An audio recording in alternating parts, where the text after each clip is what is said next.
जय माता दी मेरे सभी मां के प्यारे भक्तों। जैसा कि 9 अप्रैल से चैत्र नवरात्रि शुरू होने जा रही है, ऐसे मैं हमारे में बहुत सी परेशानियां रहती हैं कि पूजा कैसे करें, कलश कैसे स्थापित कैसे करें और भी बहुत से जरूरी नियम। तो दोस्तों, आज हम आपको नवरात्रि से जुड़ी सभी जरूरी नियम के बारे में बताएंगे, तो वीडियो को बिना स्किप किए देखना ताकि आपसे कोई नियम छूट ना जाए और गलती ना हो जाए। उससे पहले अगर आप दिल से इस नवरात्रि माता रानी को अपने घर बुलाना चाहते हो तो कमेंट बॉक्स में जय माता दी जरूर लिखें और चैनल को सब्सक्राइब करना ना भूलें ताकि ऐसे ही नवरात्रि से जुड़ी और भी महत्वपूर्ण जानकारी आपको मिलती रहे। हिंदू धर्म में नवरात्रि के पर्व का विशेष महत्व होता है। चैत्र माह के शुक्ल पक्ष की प्रतिपदा तिथि से चैत्र नवरात्रि शुरू हो जाती है। नवरात्रि पर देवी दुर्गा का 9 अलग-अलग स्वरूपों की विधि विधान के साथ पूजा अर्चना की जाती है। नवरात्रि के 9 दिनों तक लोग उपवास रखते हैं।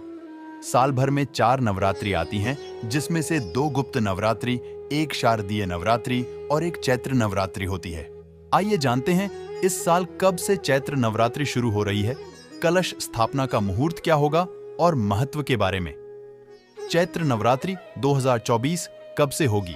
शुरू हिंदू पंचांग के अनुसार चैत्र माह के शुक्ल पक्ष की प्रतिपदा तिथि 8 अप्रैल की रात को 11:50 से शुरू हो जाएगी, जिसका समापन 9 अप्रैल को रात 8:30 होगा। उदय तिथि के आधार पर चैत्र नवरात्रि 9 अप्रैल 2024 से शुरू होगी। चैत्र नवरात्रि कलश स्थापना का मुहूर्त 9 अप्रैल से चैत्र नवरात्रि शुरू होगी। कलश स्थापना के लिए 9 अप्रैल को सुबह 6:11 से 10:23 तक का शुभ मुहूर्त रहेगा। वहीं अगर 9 अप्रैल के अभिजीत मुहूर्त की बात करें तो इस दिन दोपहर 12:03 से लेकर 12:24 तक रहेगा। अभिजीत मुहूर्त में किस भी तरह कोई शुभ कार्य किया जा सकता है। चैत्र नवरात्रि पर घोड़े पर सवार होकर आएंगी देवी दुर्गा। इस बार चैत्र नवरात्रि पर मां दुर्गा घोड़े पर सवार होकर आएंगी। मंगलवार को चैत्र नवरात्रि शुरू होने के कारण मां का वाहन घोड़ा होगा। माता का वाहन नवरात्रि के आरंभ होने वार से तय होता है। नवरात्रि पर देवी पूजन और 9 दिन के व्रत का बहुत महत्व है। नवरात्रि के 9 दिनों में व्रत रखने वालों के लिए कुछ नियम होते हैं। साथ ही इन 9 दिनों में मां दुर्गा के 9 स्वरूपों को उनका पसंदीदा भोग लगाकर मां का आशीर्वाद पाया जा सकता है। नवरात्रि के 9 दिन पूजा का महत्व। प्रथम दिन कलश स्थापना के साथ ही प्रथम दिन मां शैलपुत्री की पूजा अर्चना की जाती है और माना जाता है कि माता शैलपुत्री हिमालय की पुत्री हैं, इसीलिए इनको सफेद रंग बेहद प्रिय है। दूसरा दिन माता ब्रह्मचारिणी का दिन है और माता ब्रह्मचारिणी के पूजन अर्चना से व्यक्तित्व में वैराग्य, सदाचार और संयम बढ़ने लगता है।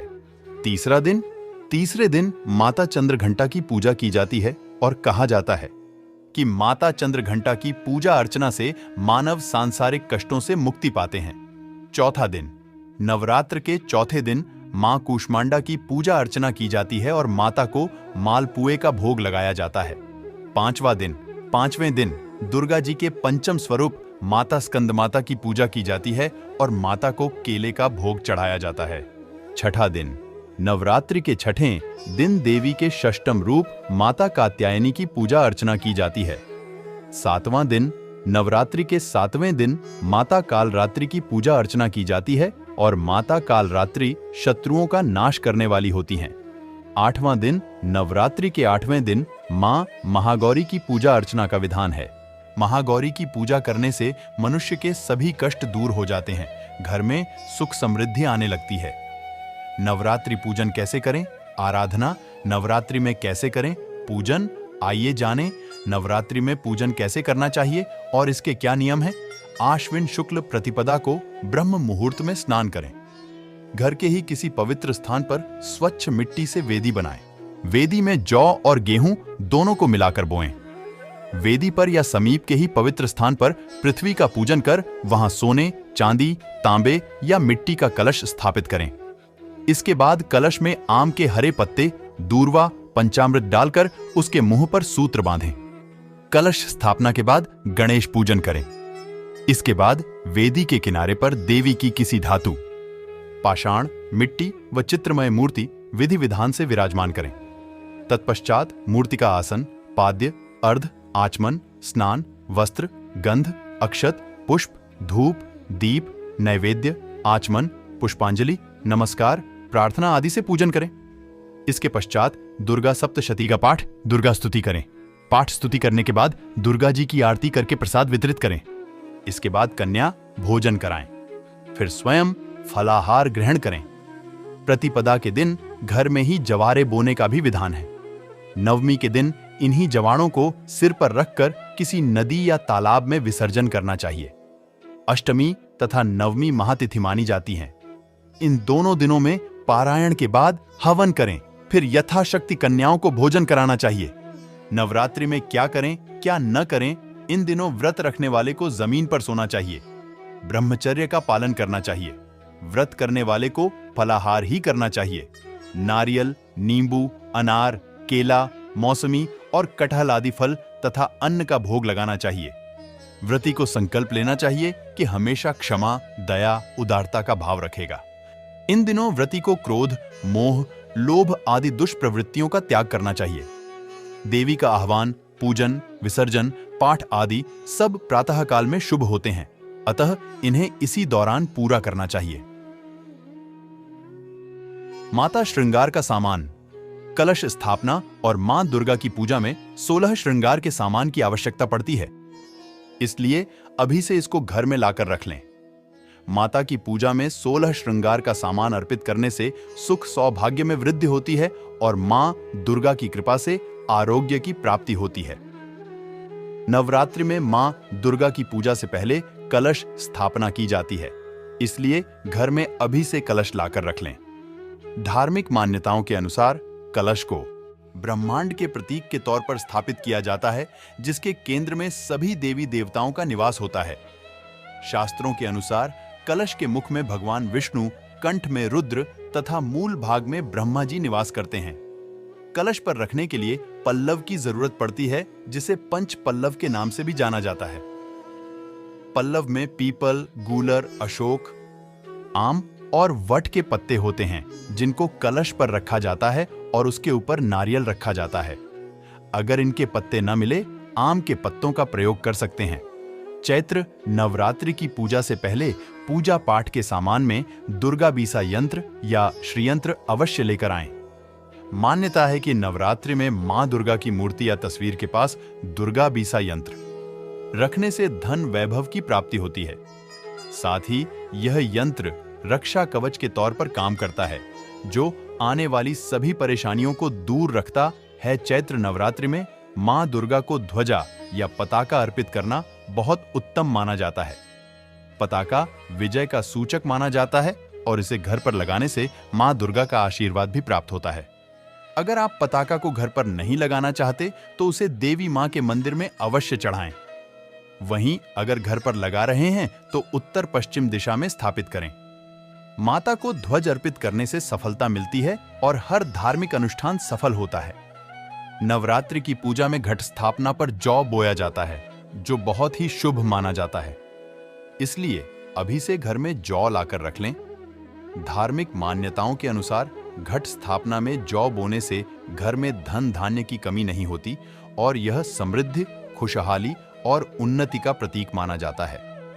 बताया जाता है कि कलश स्थापना में बोए जाने वाले जौ भविष्य की घटनाओं के बारे में बता देते हैं। नवरात्रि की पूजा से पहले घर में अभी से मां दुर्गा की मूर्ति या तस्वीर घर ले आएं। अगर आप पीतल या अष्ट धातु की देवी मां की मूर्ति घर ले आएं तो बहुत उत्तम माना जाता है, लेकिन ध्यान रहे कि अगर घर में पहले से ही मूर्ति या तस्वीर है तो दूसरी मूर्ति या तस्वीर ना खरीदें। वहीं अगर टूटी फूटी मूर्ति हो तो उसे घर से निकाल दें।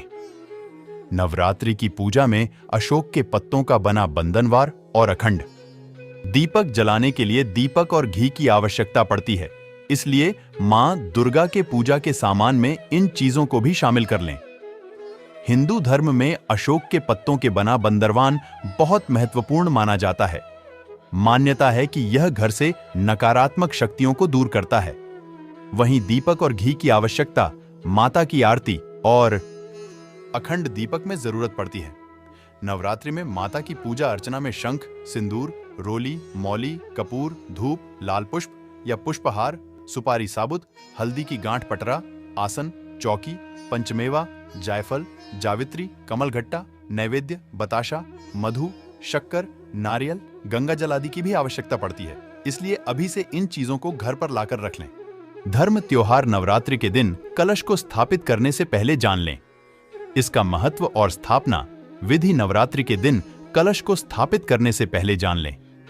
इसका महत्व और स्थापना विधि नवरात्रि के पहले दिन घट स्थापना का क्या महत्व है और इससे क्या लाभ भक्तों को प्राप्त होते हैं, इसके बारे में आज हम अपने लेख में आपको विस्तार से जानकारी देंगे। चैत्र नवरात्रि का पावन पर्व साल 2024 में 9 अप्रैल से शुरू होगा। नवरात्रि के पहले दिन भक्त माता की पूजा आराधना और व्रत रखने से पहले कलश स्थापित करते हैं। नवरात्रि की पूजा में कलश या घट स्थापना करना बेहद आवश्यक माना जाता है, खासकर तब जब आप नवरात्रि के दौरान व्रत लेने वाले हों। ऐसे में आज हम आपको बताएंगे कि नवरात्रि के पहले दिन कलश स्थापना का धार्मिक महत्व क्या है और इससे क्या लाभ भक्तों को प्राप्त होते हैं। कलश स्थापना का महत्व हिंदू धर्म में आस्था रखने वाले लोग किसी भी शुभ कार्य से पहले कलश स्थापित करते हैं। इसके पीछे वजह यह है कि कलश में सभी देवी देवताओं के साथ ही समस्त तीर्थों का निवास भी माना गया है।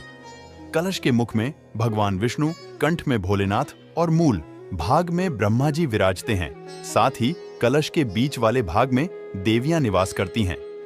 साथ ही घट को ब्रह्मांड में मौजूद शक्ति का प्रतीक भी माना गया है। घट या कलश को स्थापित करने मात्र से घर में मौजूद वास्तु दोष दूर होते हैं और पूजा सफल होती है। इसलिए नवरात्रि के साथ ही किसी भी शुभ कार्य से पूर्व घट को स्थापित करने का विधान है। हर शुभ कार्य से पहले जो घट स्थापित किया जाता है उसे स्थापित करने की विधि अलग होती है। आज हम आपको बताएंगे कि अगर आप नवरात्रि के पहले दिन घट स्थापित करने वाले हैं तो किस विधि से आपको घट स्थापना करनी चाहिए। चैत्र नवरात्रि में कलश स्थापना की विधि जो भी भक्त नवरात्रि में माता की विधि विधान से पूजा करते हैं उन्हें नवरात्रि के पहले दिन कलश की स्थापना जरूर करनी चाहिए। कलश स्थापना से पहले स्वयं स्वच्छ होना चाहिए और उसके बाद जहां आप कलश स्थापित करने वाले हैं उस जगह को साफ करके सबसे पहले गंगा जल वहां छिड़कना चाहिए। इसके बाद कलश में जल भरकर उसके मुख पर अशोक या आम के पत्ते लगाने चाहिए और उसके बाद नारियल पर लाल कपड़ा लपेटकर और उसे कलावे से बांधकर कलश के मुख पर रखना चाहिए। फिर कलश पर रोली से स्वास्तिक का चिन्ह बनाया जाता है जिसे 4 युगों का प्रतीक माना जाता है। कलश के मुख पर सुपारी, दुर्वा, अक्षत, सिक्का रखना भी शुभ माना जाता है। नवरात्रि के पहले दिन कलश को स्थापित करने से पूर्व बालू की एक वेदी भी बनाई जाती है जिस पर जौ बोए जाते हैं। ऐसा माना जाता है कि जौ बोने से माता अन्नपूर्णा की कृपा भक्त को प्राप्त होती है और उसके जीवन में धन धान्य की कभी कमी नहीं आती। जौ की वेदी को तैयार करने के बाद धूप दीप जलाकर कलश की पूजा की जाती है। भक्त कलश की पूजा के साथ ही नवरात्रि के व्रत का संकल्प भी लेते हैं और माता को अपने घर आमंत्रित करते हैं। इसके बाद माता दुर्गा की पूजा आराधना शुरू की जाती है। अगर विधि विधान और पूरी श्रद्धा से कलश स्थापना की जाए और नवरात्रि के 9 दिनों तक माता की पूजा की जाए तो माता की असीम कृपा भक्त को प्राप्त होती है। नवरात्रि में कलश को स्थापित करने का महत्व ये भी है कि इससे आपकी पूजा अर्चना में किसी तरह की बाधा नहीं आती। अगर आप भी नवरात्रि में माता को प्रसन्न करना चाहते हैं, व्रत रखना चाहते हैं तो नवरात्रि के पहले दिन घट स्थापना अवश्य करें। हिंदू धर्म में नवरात्रि के पर्व का विशेष महत्व होता है। चैत्र माह के शुक्ल पक्ष की प्रतिपदा तिथि से चैत्र नवरात्रि शुरू हो जाती है। नवरात्रि पर देवी दुर्गा का 9 अलग अलग स्वरूपों की विधि विधान के साथ पूजा अर्चना की जाती है। नवरात्रि के 9 दिनों तक लोग उपवास रखते हैं। साल भर में 4 नवरात्रि आती हैं, जिसमें से 2 गुप्त नवरात्रि, 1 शारदीय नवरात्रि और 1 चैत्र नवरात्रि होती है। आइए जानते हैं इस साल कब से चैत्र नवरात्रि शुरू हो रही है, कलश स्थापना का मुहूर्त क्या होगा और जानिए कब से चैत्र नवरात्रि होंगे शुरू। घोड़े पर सवार होकर आएंगी मां दुर्गा 09 अप्रैल से चैत्र नवरात्रि शुरू होगी। कलश स्थापना के लिए 09 अप्रैल को सुबह 6:11 से 10:23 तक का शुभ मुहूर्त रहेगा। आशा करते हैं मित्रों, आपको यह वीडियो बहुत पसंद आया होगा। वीडियो अगर पसंद आया है तो वीडियो को लाइक करें और चैनल को सब्सक्राइब करना बिल्कुल भी ना भूलें। मिलते हैं अगले वीडियो में। तब तक के लिए जय सिया राम, जय मां भवानी, ओम नमः शिवाय।